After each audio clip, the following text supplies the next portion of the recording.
我们都以为被人疯狂爱着就能获得幸福，但这种感觉最终只会让你窒息。相反，当你学会主动去爱，哪怕只是爱一阵风，你才能真正掌控自己的人生，并变得无可匹敌。我知道刚刚这几句话听起来就像是那些试图榨干你注意力的营销噱头，充满了夸张的戏剧性，但请相信我，这是为了打破你固有认知而必须敲响的警钟。在接下来我们要探讨的这个极其深奥且可能彻底改变你人生轨迹的话题之前，我希望你能先停下手中的事情。如果你觉得接下来的内容对你有所启发，请花1秒钟时间为这个内容点赞订阅，并在下方留下你的评论。你的每一个互动都是我们探索真实世界法则的动力。现在让我们把周围的喧嚣关掉，进入正题。很多时候人们会问我关于财富的问题，关于如何投资，如何在这个充满竞争的世界里获得世俗意义上的成功。但我越来越发现，当人们解决了生存和金钱的问题后，他们面临的真正危机往往是内部的。爱情或者更广泛意义上的爱，就是其中最有趣也最让人困惑的地方之一。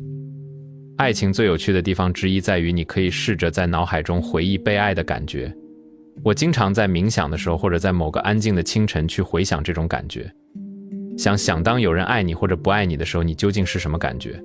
我建议你现在也好好回忆那种感觉，静下心来感受它，试着把它与你内心的某种深层联系结合起来，然后再想想你爱上某人，或者你曾经深深爱过某人的时候，你又是什么感觉。在这里我说的并不一定是那种好莱坞电影里描绘的浪漫爱情，所以你要稍微注意一下这个区分。浪漫爱情往往掺杂了太多的生物学本能、社会期望和交易性质。我指的是一种更纯粹的爱，或者如果你一定要谈论过去的浪漫爱情情况，可能会变得有些复杂。我们不妨把视线转移到比如兄弟姐妹之间的爱，或者父母与孩子之间的爱。想想你曾经对某人或某事感到一种深沉的爱，现在对比一下这两种状态，哪种感觉更好？我经过长期的观察和内省得出了一个结论，那就是去爱的感觉实际上比被爱的感觉要强烈得多，也美好得多。是的，被爱的感觉确实很强烈，但这是一种让人感到复杂的强烈。被爱到底是什么感觉呢？在我的体会里，被爱就像是一枚小小的硬币，它刚开始带给你的是一种甜美的感觉，但很快这种甜就会变得有点过头。当一个人把所有的注意力、所有的情感、期望都倾注在你身上时，你会本能地想要推开对方，这甚至会让你感到有点尴尬。让我给你讲一个我朋友马库斯的故事。马库斯是一个非常成功的创业者，他不仅事业有成，而且极具个人魅力。他曾经有过一段极其被动的关系，他的伴侣几乎把他当成了世界的中心，那种爱是毫无保留的，甚至是狂热的。马库斯每天都被赞美、关心和无微不至的照顾所包围，按照世俗的标准，他应该是世界上最幸福的人。但事实并非如此。马库斯告诉我，他感到前所未有的窒息。你知道，如果对方对你太过投入，你会感到一种无形的束缚，这就好比你欠下了一笔永远也还不清的情感债务，对方的每一次付出都在无形中增加了你的道德负担。你不能表现出疲惫，不能表现出冷漠，甚至不能有自己独立的，不包含对方的快乐。被爱的感觉之所以像一枚过甜的硬币，是因为它本质上是对你自由的一种剥夺。你成为了别人情感投射的容器，你必须按照对方期望的那个完美形象去生活。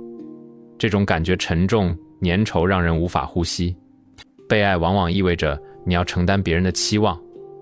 人类的自我意识非常敏感，当我们察觉到别人对我们有强烈的期望时，我们就会感到压力。这种压力会扭曲我们的行为，让我们偏离真实的自己。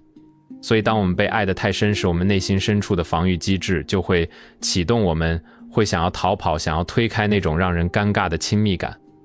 我们害怕辜负，害怕失去自我。但是另一方面，去爱的感觉却完全不同。去爱的感觉是非常昂贵的。我所说的昂贵，并不是指你要花很多钱去买礼物或者制造浪漫。我所说的昂贵，是指它需要你付出极高的内在能量，需要你放下那个一直保护着你的自我。去爱是一种彻底的开放状态。当你真正去爱一个人的时候，比如你看着你的孩子在草地上奔跑，或者你看着你多年的老朋友取得了某种成就，你内心涌动的那种情感是没有任何附加条件的。你并不要求他们回报你什么，你只是单纯的为他们的存在而感到喜悦。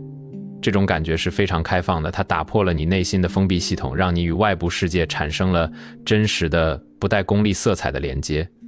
它实际上能让你成为更好的自己。当你处于去爱的状态时，你的那些自私、狭隘、嫉妒和恐惧都会暂时退居幕后。你变得宽容，变得有耐心，变得愿意为了成全美好的事物而牺牲自己的一部分利益。它让你想要成为一个更好的人，不是为了向别人证明什么，而是因为爱本身就具有一种向上提升的力量。我记得我有一次在山里徒步，那是一个非常宁静的下午。我看着阳光穿透树叶的缝隙，洒在布满青苔的岩石上。在那一刻，我突然感到一种对这个世界的强烈的爱。我没有期待那块岩石或者那束阳光给我任何回报，我只是单纯的爱着那个瞬间。那是一种极度自由的感觉。我的内心变得无比宽广，仿佛可以容纳下整个宇宙。这就是去爱的魔力。去爱是你主动发出的能量，是你内在富足的体现。当你去爱的时候，你是在向世界宣布你已经拥有了足够多的东西，所以你可以给予。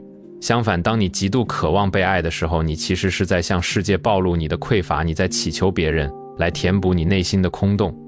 我们可以随时随地创造爱，这是我们作为人类最伟大的能力之一。你不需要等待一个特定的人出现，你不需要等待一个完美的时机。你可以爱清晨的第一杯咖啡，可以爱一本好书，可以爱街边的一个陌生人微笑着为你让路。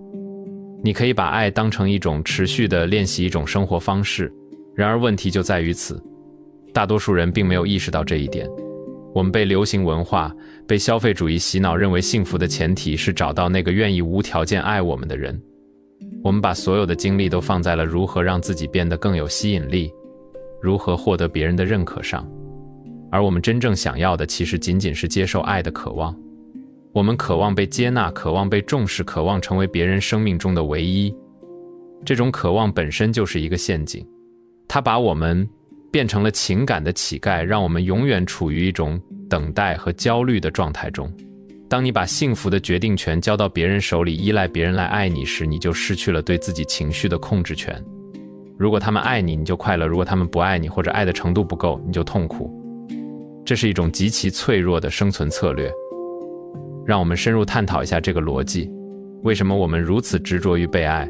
从进化生物学的角度来看，在远古时期，被群体接纳、被部落中的其他人爱护是生存的必要条件。如果你不被爱，被群体抛弃，就意味着死亡。所以我们的基因里刻着对被爱的极度渴望。但是我们现在生活在一个完全不同的世界里，我们不再面临随时会被野兽吃掉的危险。我们的基本生存需求已经得到了满足。然而我们的大脑还没有完全适应这个现代社会。我们依然把别人对我们的评价和情感投入看得比什么都重要。这就是一种认知上的错位。我们需要通过理性和内省来纠正这种错位。我们需要明白，真正的力量来源于内部。去爱别人，去爱这个世界，才是获得内心平静和强大能量的真正途径。当你将注意力从渴望被爱转移到主动去爱时，你的整个生命状态都会发生改变。你不再是一个被动的接收者，而是一个主动的创造者。你不再担心别人怎么看你，因为你的关注点在于你能给这个世界带来什么。这种视角的转变是具有颠覆性的。这并不意味着你应该拒绝别人的爱，或者在感情中只是一味的付出而不懂享受。别人对你的爱当然是美好的，但它应该是你生命中的锦上添花，而不是雪中送炭。当你自己内心充满了爱，当你已经是一个能够源源不断产生爱的发电机时，别人的爱对你来说就不再是某种必须紧紧抓住的救命稻草，而是一种可以轻松欣赏的美丽风景。在这个过程中，我们会发现自我，或者说那个总是充满欲望和恐惧的自我，开始慢慢消融。在去爱的状态中，自我是不存在的。当你全身心地爱着一件事情或者一个人的时候，你忘记了自己。而正是这种对自我的遗忘带来了最深刻的自由和快乐。所以这就是关于爱我所体会到的最有趣的地方。它是一个悖论。你越是拼命去追求被爱，你越是会感到束缚和空虚。而当你放弃了对被爱的执着，转而将自己变成爱的源泉时，你反而会获得前所未有的丰富和满足。现代社会的节奏越来越快，人们的孤独感却越来越强。我们通过屏幕与全世界连接，却在现实中感到无比孤立。我们每天都在刷新社交媒体，渴望得到更多的点赞，更多的关注，渴望被这个虚拟的世界所爱。但那种通过数据反馈带来的所谓被爱的感觉，就像是吃了太多的廉价糖果，只会让我们的内心变得更加焦躁和空虚。我们需要停下来，重新审视我们的情感模式。不要再问这个世界为什么没有人爱我，而是要问我今天可以去爱谁，我今天可以去爱什么。这听起来似乎只是一句简单的心灵鸡汤，但如果你真正去实践它，把它作为你日常生活的指导原则，你会发现这其实是一门极其深刻的人生哲学。掌握主动去爱的能力，就像是在你的内心建立了一个坚不可摧的堡垒，外界的风雨、别人的冷暖都无法动摇你的根基，因为你的幸福不再依赖于外在的施舍，而是来源于你内在的丰盈。在今天的分享即将结束的时候，我希望你能够把今天的内容带入到你的生活中去尝试一下。在接下来的几天里，试着放下那种渴望被认可、被关注的心态，主动去对身边的人展现出不求回报的善意，去爱那些微小而美好的事物。观察一下你的内心会有什么不同的感觉。如果你觉得今天的探讨触动了你的某些思考，对你认识自我和世界有所帮助，请务必长按点赞、订阅这个频道，并开启小铃铛。根据最新的数据统计，在当下的高压社会环境中，越来越多的人正面临着情感枯竭和深度孤独的危机。我们需要让更多人听到这些关于内心建设的声音，帮助大家在这个充满不确定性的世界里找到属于自己的内在力量。感谢你的陪伴，我们下次再见。